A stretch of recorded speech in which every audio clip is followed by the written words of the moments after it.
La pilule a été inventée en 1960. 30 ans après, certaines femmes n'y avaient toujours pas accès. C'était le cas en Roumanie avant son entrée dans l'Union européenne. Aujourd'hui, les 2/3 des Roumaines prennent un moyen de contraception, une révolution qui a fait chuter le nombre d'avortements et la mortalité maternelle. On la doit à un homme. Saint-Paul, c'est dans ce petit village retiré de Transylvanie que vit Alexandra. Sa vie a changé depuis qu'elle a facilement accès à la contraception. À 27 ans, avec 2 enfants, elle est comblée. Elle a décidé de prendre la pilule, une liberté qu'elle apprécie d'autant plus qu'elle sait ce qu'a vécu sa maman, âgée aujourd'hui de 49 ans. Si j'avais eu accès à la pilule et à son mode d'emploi, je n'aurais pas eu de grossesse non désirée. Je suis un peu émue. J'avais bien réussi à me procurer des contraceptifs, mais je ne savais pas trop comment m'en servir. Et je me suis trouvée enceinte. J'ai dû me faire avorter secrètement parce que 2 enfants, c'était suffisant pour moi. Comparé à ma mère, j'ai beaucoup de chance. Je n'ai pas besoin d'aller loin pour me procurer la pilule. C'est vraiment bien de pouvoir l'obtenir ici, chez mon médecin de famille, et en plus c'est gratuit. Moi, je peux choisir le nombre d'enfants que je veux et contrôler ma sexualité. Quand sa maman était enceinte dans les années 80, de nombreuses femmes mouraient en essayant d'avorter clandestinement.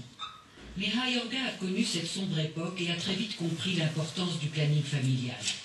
Recherche, programme de formation et campagne de sensibilisation, l'Institut a été fondé il y a 15 ans pour promouvoir le droit fondamental de choisir le moment et le nombre de grossesses. Tout de suite après la chute de Ceausescu, le nombre d'avortements est monté en flèche, parce que la légalisation de l'avortement n'avait pas été accompagnée d'un programme de planning familial.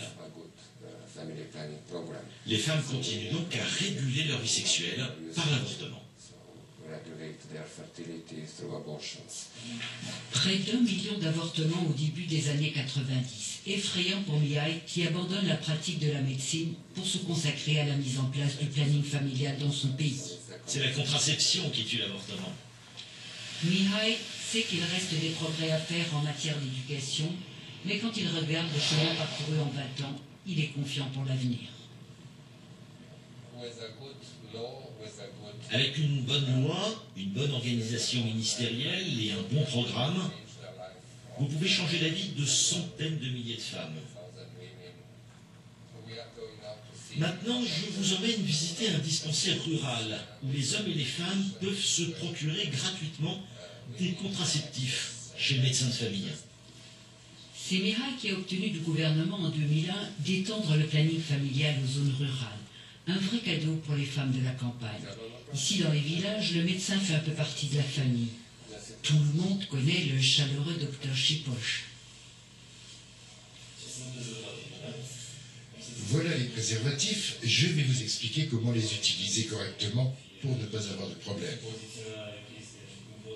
C'est important de bien le poser et surtout de vérifier avant le rapport sexuel.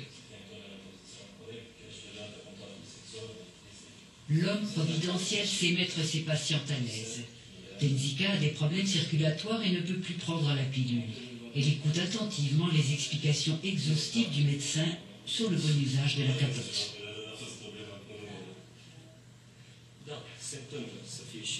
Oui, il y a encore des avortements, mais quand une femme vient après en avoir subi un, nous lui expliquons que pareille chose ne doit plus arriver et nous l'orientons immédiatement vers la contraception.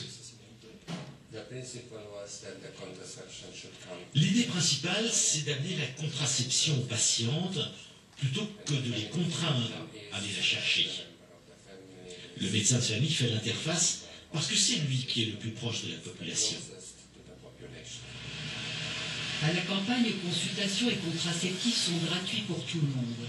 En ville, comme ici à l'hôpital de Târgu-Mureș, la gratuité est réservée aux plus démunis. Kinga a rendez-vous avec le docteur Ionescu. Comme 90% des médecins généralistes du pays, elle a été formée au planning familial. Elle déplore la baisse de fréquentation de son cabinet ici en ville. En ville, les femmes sont mieux informées par différents biais et c'est un risque parce qu'elles vont directement chercher les contraceptifs à la pharmacie sans consulter un médecin. Alors qu'ici, c'est notre rôle, à la consultation du planning familial, nous pouvons conseiller les femmes sur la contraception la mieux adaptée pour elles et assurer le suivi du traitement. Kinga a 30 ans. Après 2 grossesses, elle veut se faire poser un stérilet. Pour elle, pouvoir être conseillée par une spécialiste reste un privilège. Malheureusement, ma mère n'a pas eu cette possibilité. C'était très difficile de se procurer des contraceptifs.